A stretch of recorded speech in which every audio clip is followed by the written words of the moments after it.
The episode begins at an airport. Song Ji-hun, visibly disturbed, moves quickly while taking a call from a robotic voice warning him, "You cannot escape."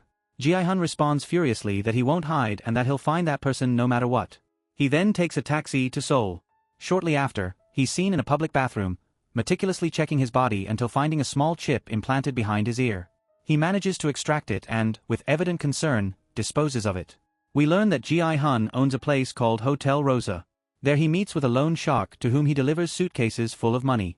He orders him to find the recruiter, a suited man with a briefcase and game chips, who operates in train stations, approaching indebted people, and then disappearing without a trace. The loan shark, motivated by the immense reward Ji-hun offers, deploys his men across various stations and public places to find this mysterious figure. Meanwhile, police officer Hwang Jun-ho, who woke up from a coma after the events of the first season, suffers constant nightmares about the front man. In these visions, he remembers the moment when the masked figure removed his mask, revealing he was his own brother, Wang En-ho, and that it was he who shot him before he fell into the sea. 2 years later, Juno has resumed his position in the police force, but few believe him. His account of macabre games lacks photos or solid evidence. His superior refuses to help him without evidence, but Juno remains determined to unmask those who run these lethal tournaments. Wang Juno, still recovering after being shot by his own brother, has spent months trying to locate the island where the games are organized. At the port, Captain Park, an experienced sailor, receives him in a small fishing boat to track new points marked on the map. The sea becomes increasingly stormy, but Juno insists there are still unexplored areas where crucial evidence might be hidden. Captain Park, between misgivings and warnings of danger, admits they've gone more than a year without finding any trace, though he respects Juno's determination. After fruitless hours, and an increasingly violent storm, they must return without results, and the captain suggests that perhaps the currents diverted them from their objective. Despite the frustration, Jun-ho doesn't give up. He promises to return as soon as weather permits. One day, the loan shark's men finally locate the recruiter at a station, performing the same slapping game for money that he used with Ji-hun in the past. Immediately, the loan shark calls Ji-hun, who drives at full speed to get there. After exceeding the speed limit, Ji-hun is stopped by a patrol. Among the officers is, by chance, Jun-ho. When requesting his papers, Juno notices Ji-hun's tension, as well as the large number of phones and tablets he carries. His suspicions are aroused, and he decides to investigate on his own, even without knowing what role this man plays in the conspiracy he's pursuing. After evading the police, Ji-hun heads to the station, but the loan shark, impatient, decides to act on his own. He and one of his thugs follow the recruiter to an alley intending to catch him. However, they underestimate his dangerousness. The recruiter knocks them out and leaves them unconscious. When they wake up, they are bound and blindfolded, while classical music plays in the background. The recruiter, with a sadistic attitude, proposes a macabre game of Russian roulette, combined with rock paper scissors. In each round, the loser must face a shot with the gun, whose chamber has been loaded randomly. After several empty chamber clicks, the fatal turn comes to the loan shark, who receives the bullet and dies instantly. Meanwhile, Jun-ho continues investigating Ji-hun's identity. He discovers that this man has put a fortune at stake to find the recruiter and that many of the loan shark's debtors have mysteriously disappeared. Searching through the now-deceased loan shark's office, Jun-ho finds details about Hotel Rosa, which confirms to him that Ji-hun is orchestrating a massive search against the enigmatic recruiter. Ji-hun, alerted about the recruiter's latest movements, returns to his own motel Hotel Rosa. Upon entering, he senses something strange. The reception is deserted, but the lights remain on. He enters cautiously and comes face to face with the recruiter, who points a gun at him. The recruiter mentions that Ji-hun should have boarded that plane, as seen at the end of the first season, instead of seeking revenge. Ji-hun demands to know the mastermind behind the games, accusing him of recruiting helpless people with false promises.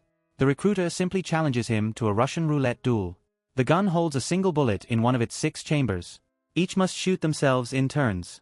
After several shots that don't hit the loaded chamber, the definitive round arrives. Ji-hun manages to avoid it one last time and hands the gun to the recruiter, mocking him, calling him a master's lapdog and trash. The recruiter, without breaking his crazed gaze, pulls the trigger and receives the fatal shot. Ji-hun searches the body and finds a mysterious card with the date October 31st and a club address. Police officer Hwang Jun-ho bursts in with his weapon drawn, inspecting room by room. In one of them, he finds the loan shark's thug, the only survivor, tied up and crying. Upon learning that Ji-hun is in room 410, he runs there and temporarily detains him, accusing him of murder. However, the thug manages to hit the officer with a fire extinguisher, knocking him unconscious. Recovered from the shock, the thug explains to Ji-hun that he worked for the murdered loan shark, that he has no ill intentions, and that he's glad to see the recruiter dead, responsible for the death of his boss and friend. Jae-hun, with the card in hand, takes note of the date and place where he might find new clues. Shortly after, Jun-ho interrogates Jae-hun. Both remember how they coincided in the events of the previous season. Jae-hun confesses that the recruiter died playing, not because he directly killed him, and explains that his goal is to stop the game, not perpetuate it. Juno mentions that the leader, the front man, never showed his face, but he knows he's the central figure of the organization. Then, Jae-hun takes Juno and the thug to a room full of money. He confesses that this fortune is the result of lives lost in the past game, and that he uses it to dismantle the organization.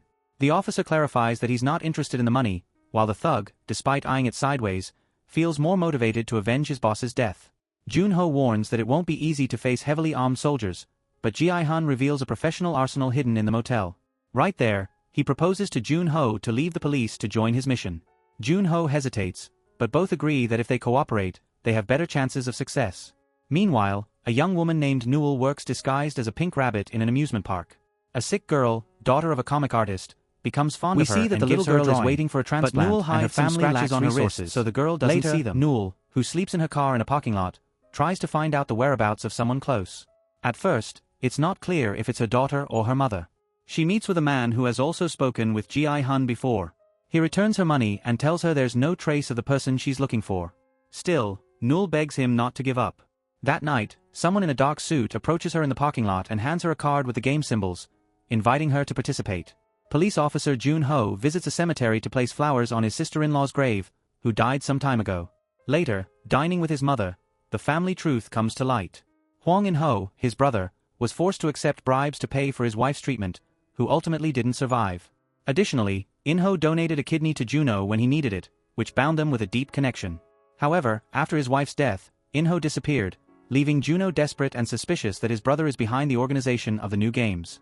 The mother, distressed, laments the family breakdown, while Juno clings to discovering the truth. Several days later, Gi-han undergoes a peculiar procedure. A clandestine dentist embeds a GPS chip in a tooth inside Hotel Rosa itself. This way, his position can be tracked in real time if something goes wrong. At the same time, he recruits a team of thugs willing to infiltrate wherever necessary, as he and the police officer have discovered a clue about October 31st, and a certain nightclub where organization members will supposedly appear. Jae-hun also makes an international call to his daughter, who lives abroad and is named Kai-eun, but, overcome with emotion, he doesn't dare to speak and hangs up in silence. Newell, who works in disguise at the amusement park, forms a special bond with a sick girl, the artist's daughter, to whom she gives a drawing. One day, the little girl faints and is rushed to the hospital, with her father unable to afford the treatment. Moved, Newell picks up the hat the girl dropped and goes to see her, where, seeing the gravity of the situation, she feels even more the absence of her own daughter and decides to participate in the sinister game, convinced that the money she could obtain might help save the girl's life and perhaps allow her to find the daughter she lost. The designated night arrives. In a nightclub full of costumed people, some movement from the game is expected. Jae-hun's team splits up. Jun-ho, fearing being recognized, as he had infiltrated the games before, stays outside monitoring. Jae-hun enters with other men, scrutinizing every corner. Suddenly, a group of people in red jumpsuits appears, identical to the game's soldiers. Alarmed, Jun-ho tries to enter with his weapon. The situation becomes complicated. Inside, a masked soldier silently approaches Jae-hun and indicates him to follow. Another soldier immobilizes the loan shark's thug. While Jun-ho, from outside, calls on a radio and gets no response, Jae-hun ends up being led to a private area, and finally, to a white limousine that picks him up. Seeing the limousine start moving, Jun-ho orders Jae-hun's allies to block it. However, they are repelled by sniper fire, revealing that the organization has a well-orchestrated plan. Inside the limousine, a robotic voice calls Jae-hun player and reproaches him for not boarding the plane that time. Jae-hun demands they stop the game and accuses the organizers of abusing desperate people. The robotic voice, impassive, assures that participants choose voluntarily and disqualifies those who die as trash. Jae-hun shoots at the door, but his weapon is useless. Desperate, he begs to be allowed to play again. He believes this way he can end the organization from within. The voice, enigmatic, mentions the idea that he won't be any hero capable of changing the world, and immediately releases a gas that leaves Jae-hun unconscious. When the limousine door opens, the silhouette of the front man, masked, is distinguished, welcoming him back to the game. Meanwhile, Newell, who accepted the invitation, arrives at a parking lot where several people appear with their own cards. They climb into containers set up as changing rooms. Surprisingly, we see that Newell doesn't end up as a contestant, but instead puts on a soldier's uniform, indicating that she will be part of the staff guarding the new game. The next day, police officer Hwang Jun-ho, the loan shark's thug, and several other men board Captain Park's boat. They trust the GPS implanted in Song Ji-hun's tooth to locate the island where the games take place. While sailing, the officer detects on his phone a location in the middle of nowhere, convinced that's where Ji-hun is. Meanwhile, Ji-hun opens his eyes in an immense dormitory, where there are hundreds of participants in bunk beds. His uniform bears the number 405P6. A mysterious woman approaches him, talking about rituals and cleansing his karma. Just then, the pink soldiers enter and line up all the players. They announce 6 games, promising a large sum of money. Some participants protest. One demands his sneakers, another complains about not having his phone, and a purple-haired rapper, number 230, boasts about his fame. The cryptocurrency scammer, number 333, the conceited girl, number 196, and several others are also there, each with pending debts or crimes. The soldiers emphasize that everyone has come voluntarily and offer the possibility to leave if they wish, but no one withdraws. Next, they distribute a contract that everyone must sign to participate. The soldier warns that whoever refuses is out. Friction occurs. Number 230, purple hair, and his friend number 124 threaten scammer number 333, blaming him for ruining their lives. Meanwhile, another character, Jin Young, from what little is known, studies the rules carefully, but ends up signing as well. Back on the boat, Captain Park and Junho talk. This time, they don't plan to fail. They use a drone to fly over the island that appears in the GPS signal. Simultaneously, a team group disembarks in an inflatable raft to approach from another shore, hoping to find Ji-hun. On the real island, the participants are led to a gigantic courtyard with a robotic doll in the background. Ji-hun, very nervous, recognizes the deadly game from the previous season. While the game unfolds, Junho and his team realize that the island they're exploring isn't the correct one.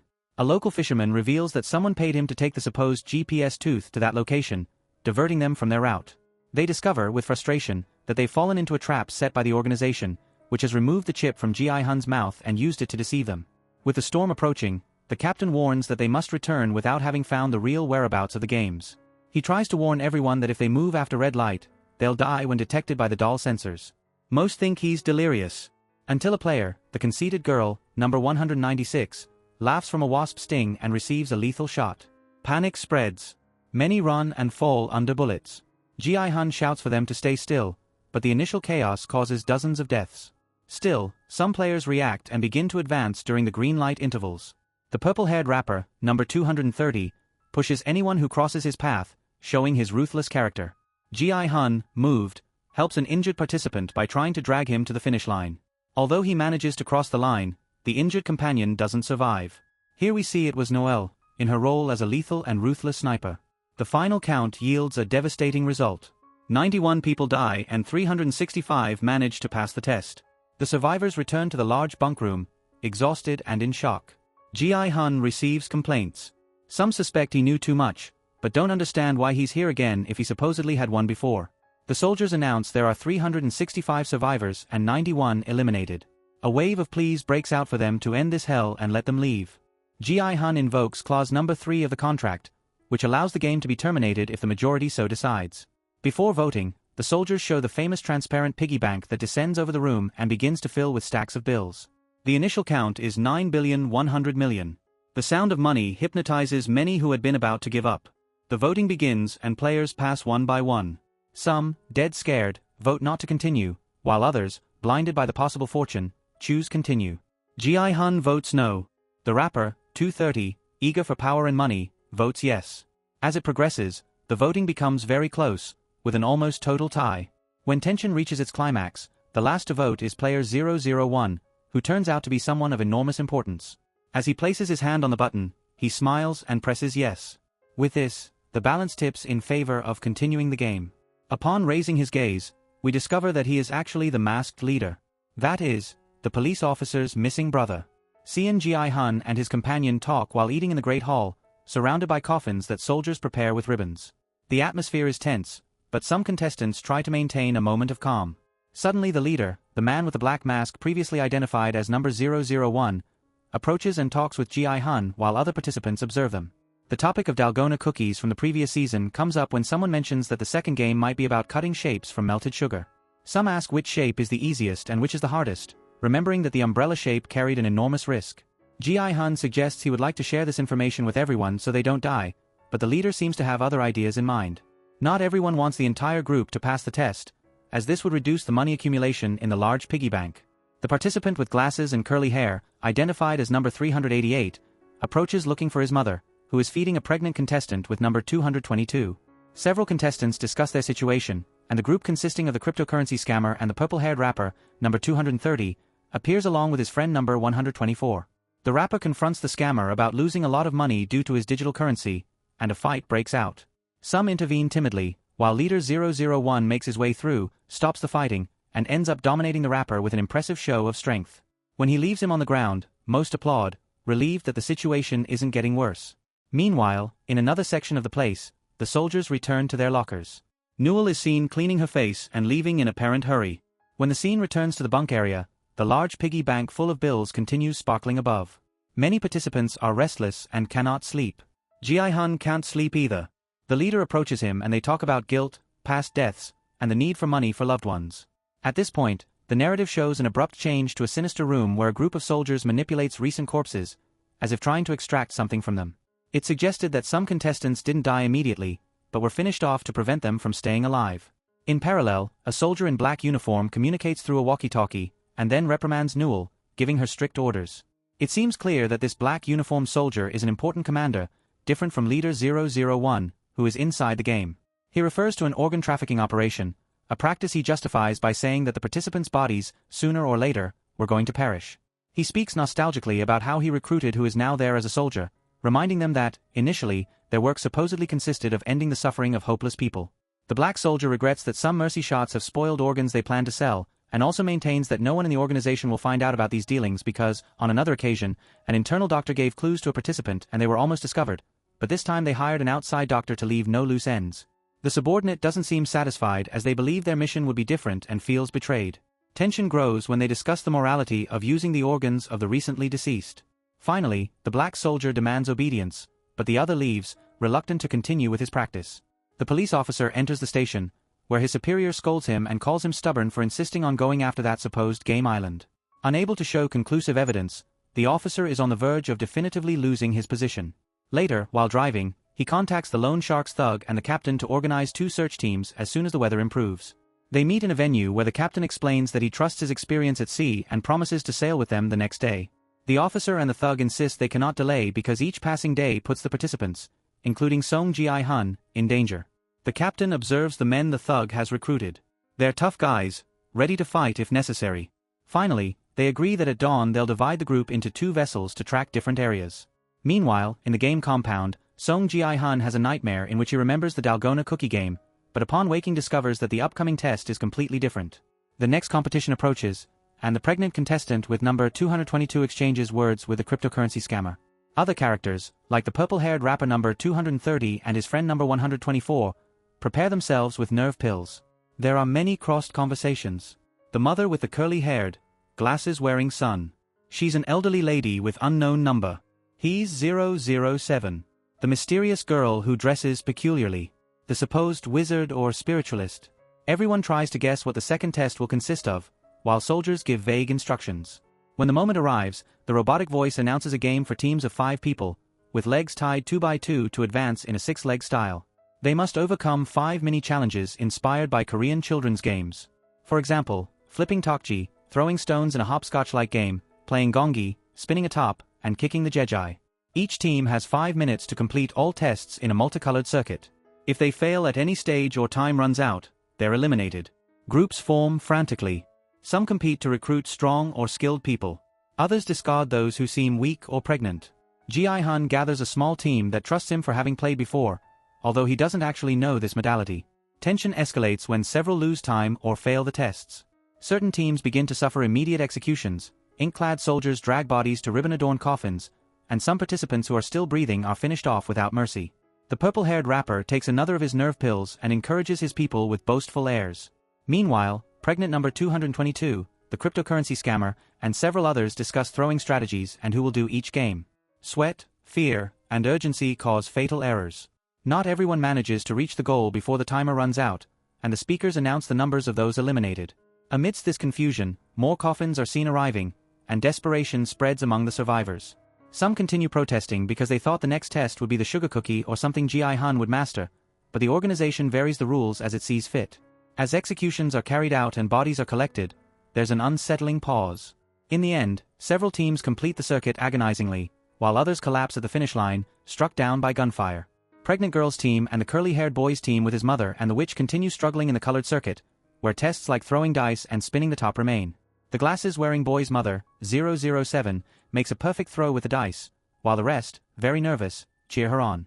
The witch has to spin the top, but the floor is stained with blood, which further complicates the situation.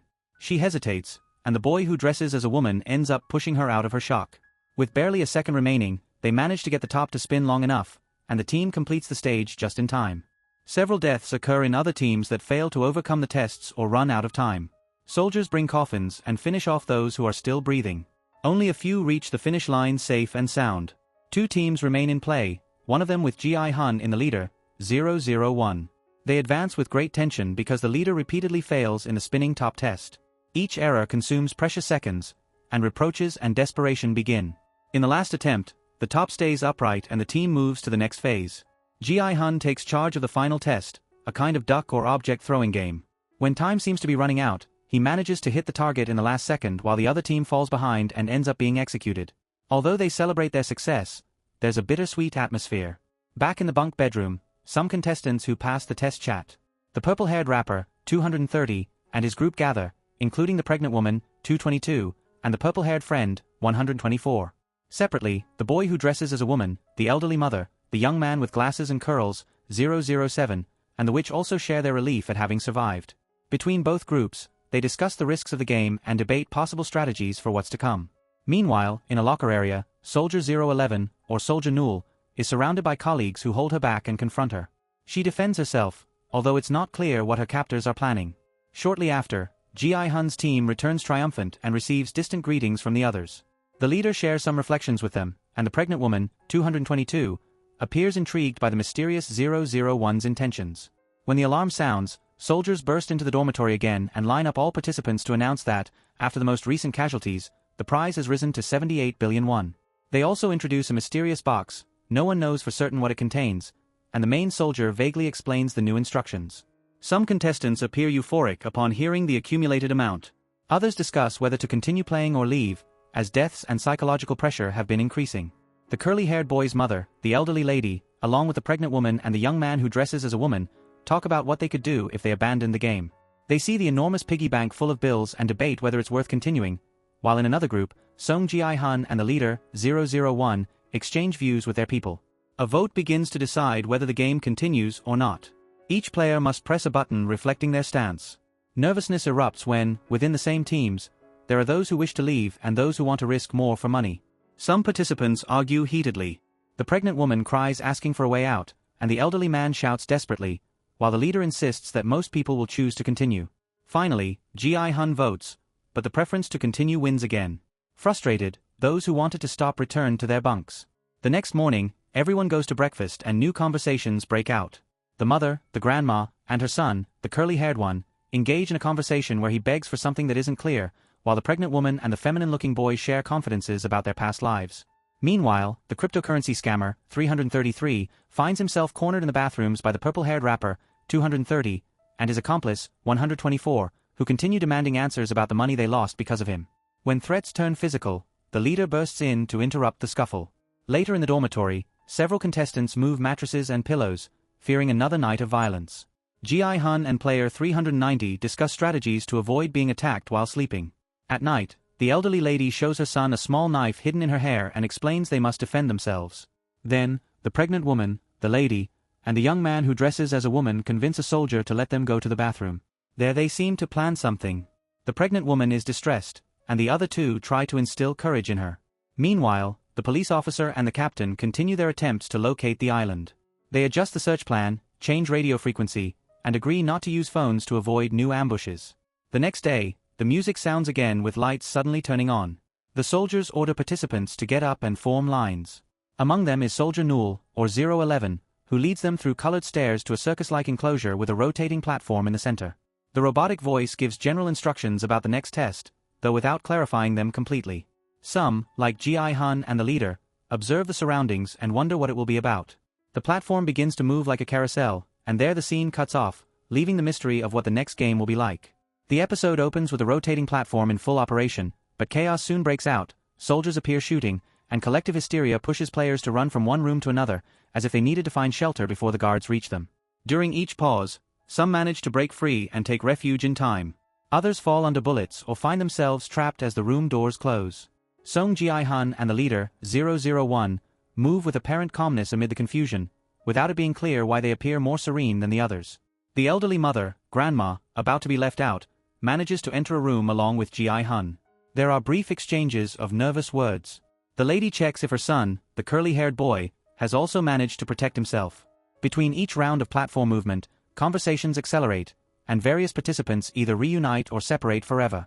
During this coming and going, the leader bursts into a room and executes a contestant who doesn't understand why he is the target. Some corpses continue breathing inside coffins, but the soldiers proceed to incinerate them anyway. The survivors return exhausted to the collective dormitory. Ji-hun talks with player 390 to try to understand the brutality of the rules and the apparent arbitrariness of the deaths.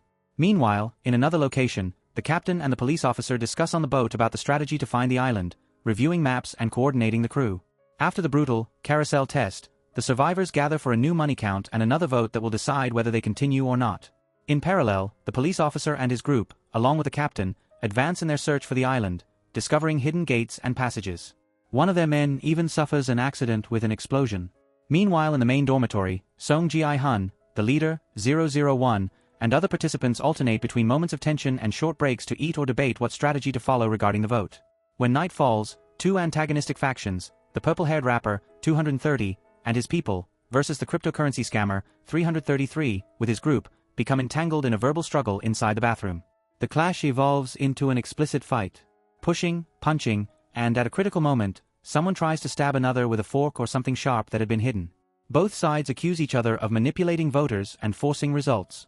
Thanos and the rest of the contestants face off as if it were a fight to the death, because essentially it is. Among shouts and blows, some players who are still alive begin counting how many remain. Namgyu, badly wounded, appears alongside several of his people and explains the situation. Group X ambushed them by surprise. He's furious and accuses his enemies of having provoked everything to manipulate tomorrow's vote. Player 47 doesn't believe it, counterattacks saying that it's Namgyu himself and his people who have planned to reduce the competition. In a matter of seconds, chaos erupts, and everyone starts pointing fingers at each other. Meanwhile, Captain Park's drone flies over one of the islands in the middle of a stormy night. The pilot catches Park manipulating the recording equipment, and tension immediately explodes. Park stabs him several times and throws him overboard. Woo Suk, hearing noise, approaches to investigate, but Park pretends everything is normal and manages to dismiss him before he notices anything strange. Among the contestants, many do quick calculations. If no one changes sides, their group will win the vote by just one vote. They feel optimistic, believing they will finally get out of this nightmare. Through the speakers, the official voice warns them that in 30 minutes the lights will go out. The plan is clear. No one will betray their faction and everyone will vote first thing. At that moment, game employees receive orders through the speakers. The special game is about to begin and they must go to their posts. Workers are seen leaving the rooms and taking formation in different corners of the complex. As players prepare for the night, Ji-hun's team outlines their strategy. They suspect the opposing side will try to attack while they sleep to alter the voting. Some propose striking first, but Ji-hun refuses. He explains that joining the killing only benefits those at the top, the ones pulling the strings of the show. Instead, he proposes attacking the control room during the disorder.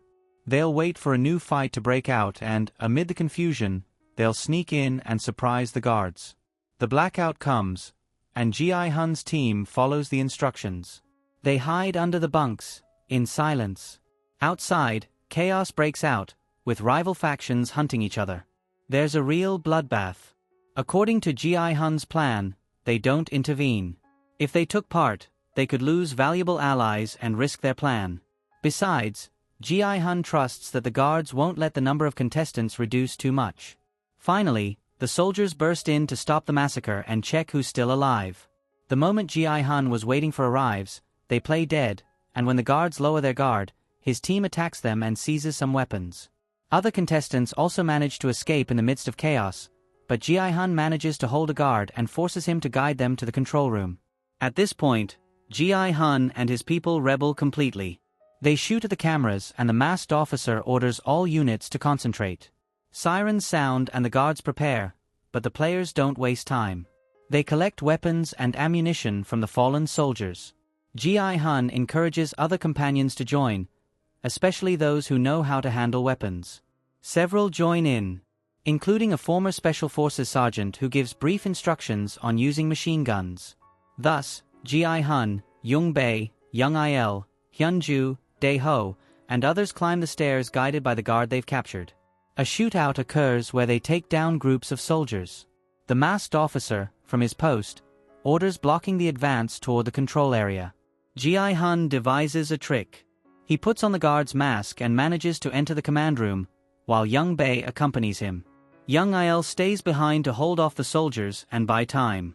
Ji-hun uses the radio to request reinforcements and ammunition, and Young-il sends 2 players to support him while Hyun-ju looks for more bullets.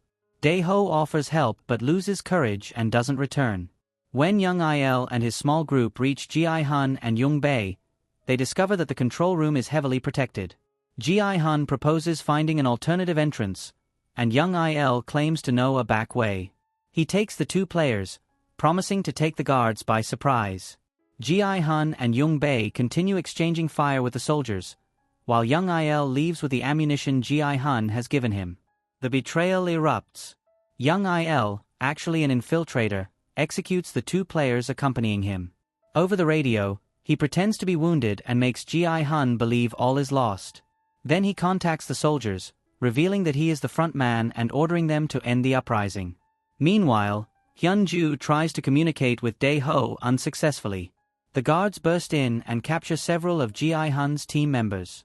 Hyun-ju wants to face them, but Jae-ja stops him, asking him not to waste his life. Ji-hun and Young-bae find themselves cornered, unaware that Young-il is actually the front man. With his face covered by his black mask, Young-il stands before Ji-hun and mocks his heroism. As a finale, he shoots Young-bae in the chest, leaving Ji-hun devastated as he watches his friend die. Season 2 closes with the piggy bank at 41.1 billion won. If in the hypothetical Season 3, the remaining 45 players were to vote to leave, each would take more than 900 million. However, after the credits, a new twist is shown. In the red light, green light test, there are now not 1, but 2 gigantic mannequins that rise threateningly before the contestants, as a presage that the terror is not over.